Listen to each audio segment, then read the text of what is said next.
Another video on cooking bacon. So cooking bacon is the cheapest meat that you can buy in the supermarket. It is the offcuts from bacon.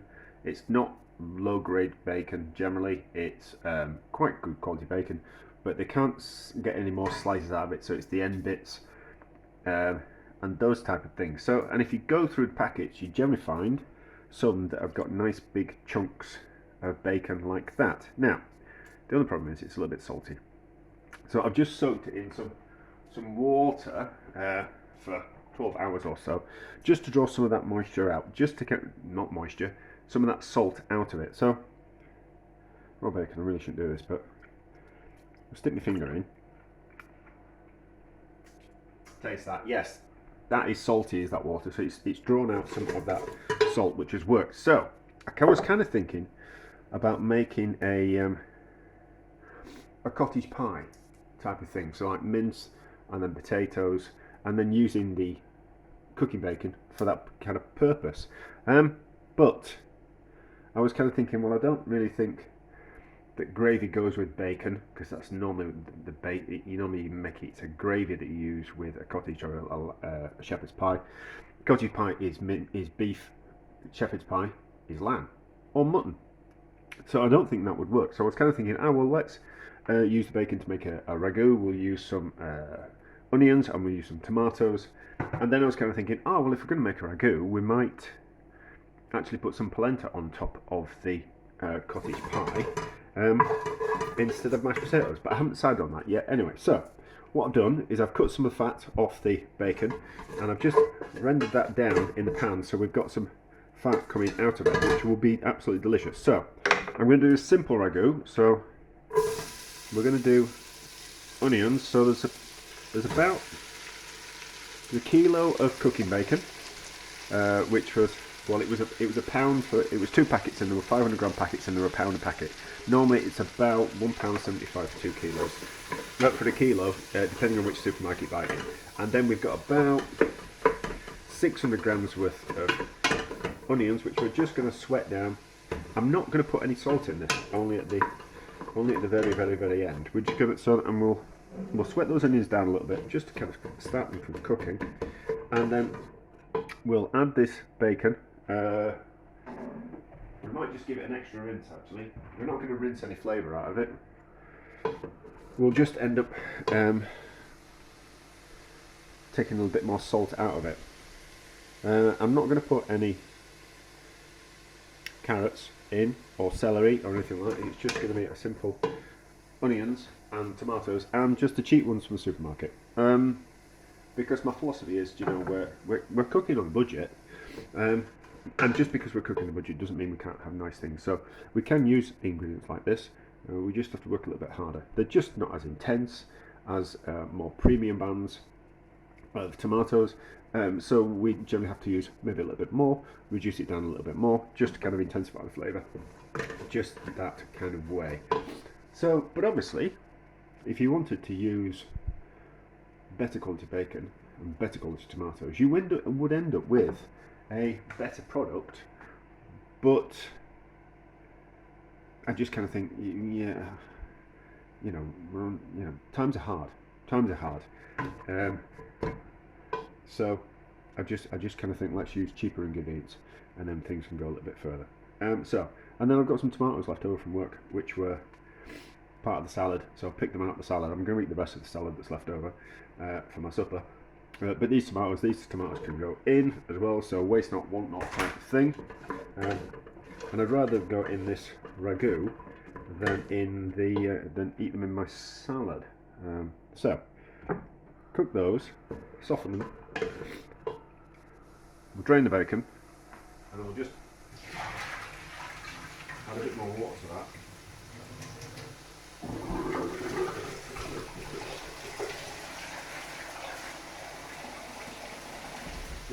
No, I don't think we'll end up getting any more salt out of that, but I think we'll have removed sufficient salt that it's not overly salty.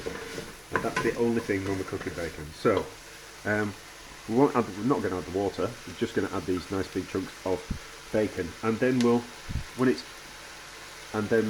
so bacon in, and then tomatoes, bring it up to a boil, slow simmer for a good 3 hours, I reckon, so it's nice and tender. And then it should be so tender that we can just pull it to bits with a fork and kind of do it that way, I think.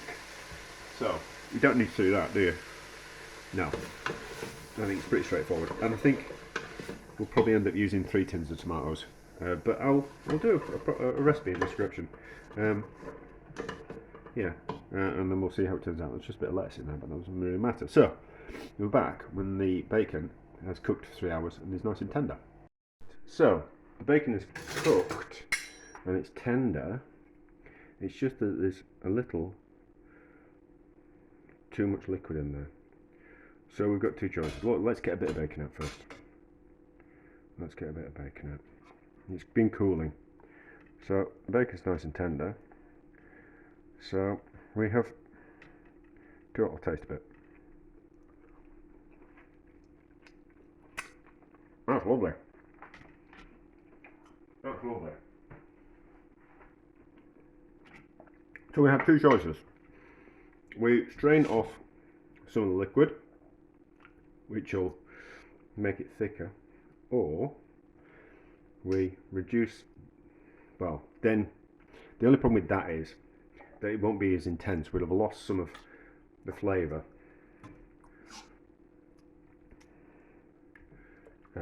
If we just kind of use that bit rather than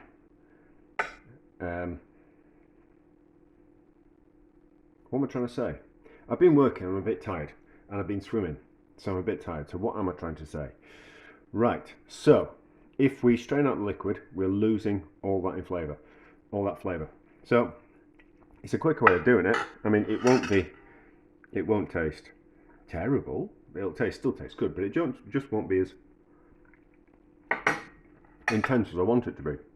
So what we'll do is we'll strain the meat and the vegetables through a colander to get rid of the excess liquid out of it, and then we'll put the liquid back in the pan and we'll reduce that liquid down, and therefore it will intensify that flavour.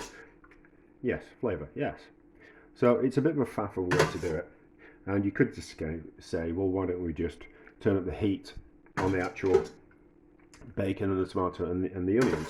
The only problem with that is that you are cooking it more than you actually need and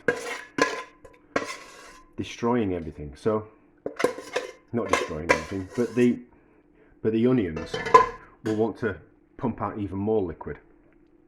So the tomatoes and the onions it'll thicken up, but it'll take longer to thicken up than just straining out some of this liquid and reducing the liquid, because the onions and tomatoes will break down further, which will release more liquid. That's what I'm trying to say.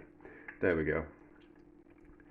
So we'll strain out some of this liquid, and much easier just to heat this liquid quickly and reduce that than reduce it all. Also, it'll use less electricity, it'll use less power as well. So how can we do this without it making too much of a mess? Will this work? We just dip it down the side of the pan as well. Do you know? Do that. Leave that draining in there to catch more liquid. Clean that up. Reduce this. Oh, clean that up now. It's important to show your mistakes, isn't it? In life. Maybe not. No! I think no one wants to hear the best stories that my friends tell me, and I tell my friends, are the ones where you look an idiot. Those are the best stories, aren't they? You know, where you come across looking like a complete plonker, rather than always coming across as the person who's amazing and is the hero of the story. You know, I'd much rather be the fool in my own stories. Anyway, so we'll reduce that down. As that's reducing down, the more liquid will be coming out of these tomatoes and onions, so we can add that liquid to it, and then we'll these chunks are going to be nice. We might break a few of those chunks down as well, so we might just go through that as well and break a few chunks down. But that's what we'll do. This is mostly me faffing this one, and then we'll make up some polenta. So I kind of thought, I was thinking today if I was going to use, well, I was going to save some mashed potato from last night, but I didn't. And I kind of thought polenta is going to be better anyway, so we can then call it can't call it Italian, but we can call it a Mediterranean cottage pie, can't we? Even though we're using bacon, but we're using tomatoes and we're using polenta, and the cheese I'm going to use on top is some of the leftover cheese from last night, so it'll be like a cheddar or something like that. So I think this will be really nice, but we'll call it a Mediterranean cottage pie. Reduce the juice. If we take that down any further, it's going to start burning. I haven't used all of the pork, of the bacon. I put some of it in the freezer. I just think there's going to be a little bit too much for this dish. But as you can see, so can you see? That's a lot darker colour, so that's richer. So we've certainly made that a lot more concentrated. We don't need to add the bacon back to the pan to heat it up. We can just mix it in that way. That looks about right. That can get added to the bit that I put in the freezer. It's only just gone in the freezer, so it'll be fine. But that looks like a good consistency. Now, how much polenta am I going to make?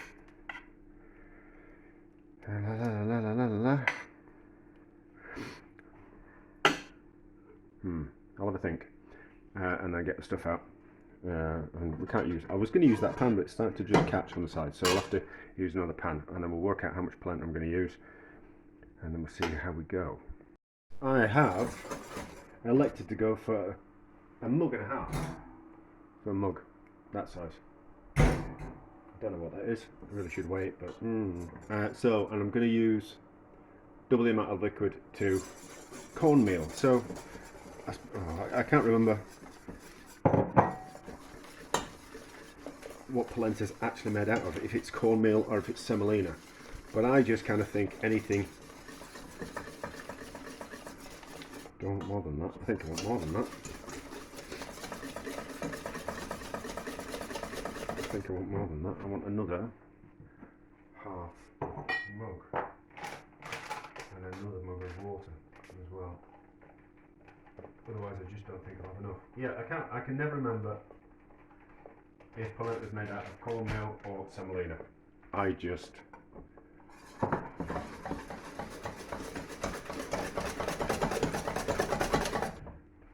think I find it a bit interchangeable. You know, I use it as an umbrella term, polenta, but no doubt someone will feel the need to correct me. I think cornmeal actually is polenta. Polenta is cornmeal, but anyway. So we've gone for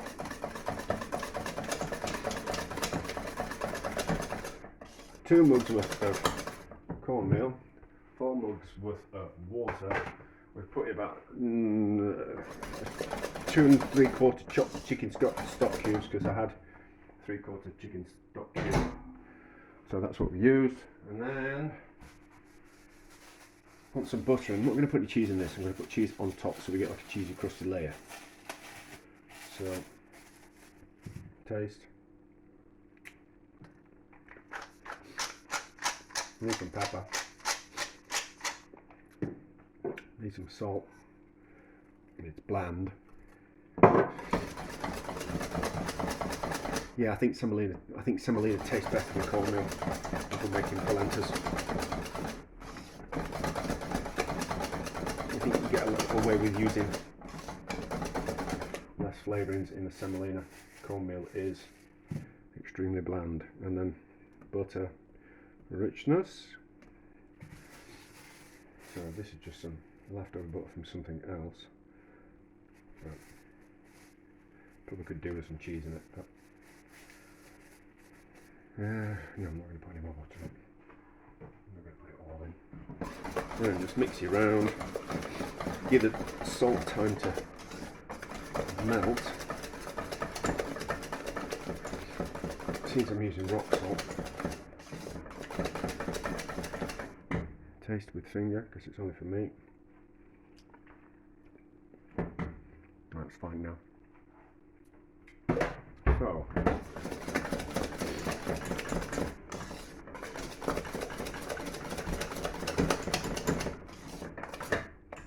once that heats off, that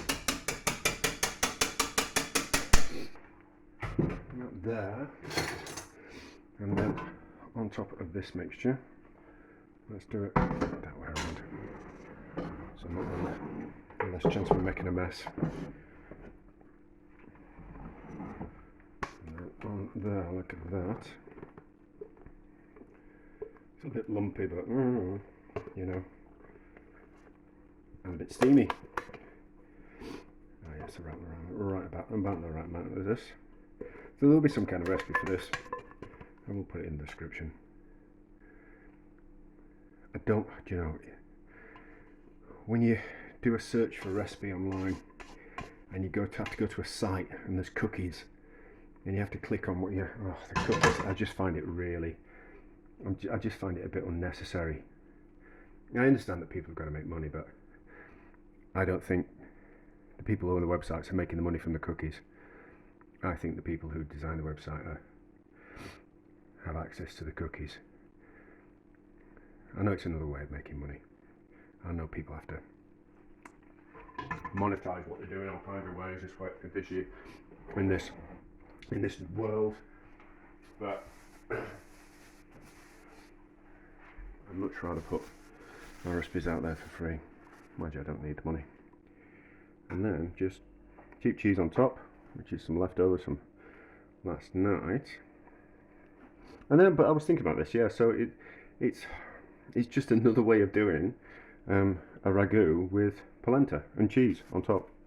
You know, we're just doing it in a different way. But I think loads of recipes are like that.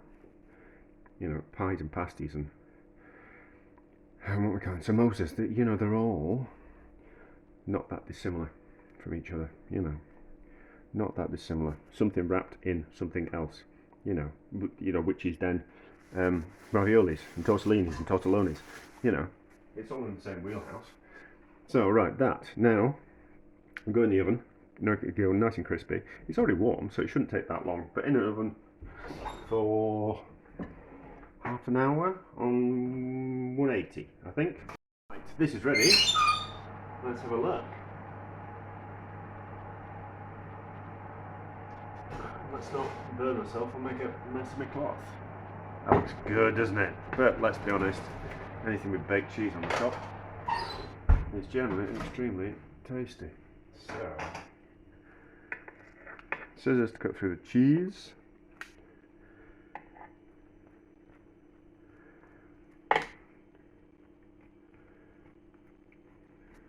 That. Hopefully it won't be too wet, but we'll just know that we need to make a thicker polenta, won't we?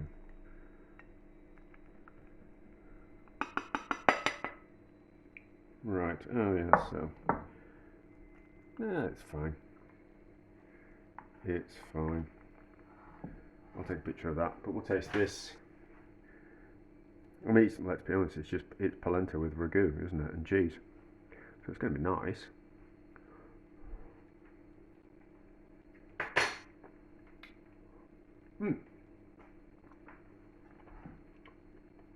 There we go. Delicious. And Mediterranean cottage pie, is that what we're going to call it? Yeah, there we go. Another way to use cheap cooking bacon. Success.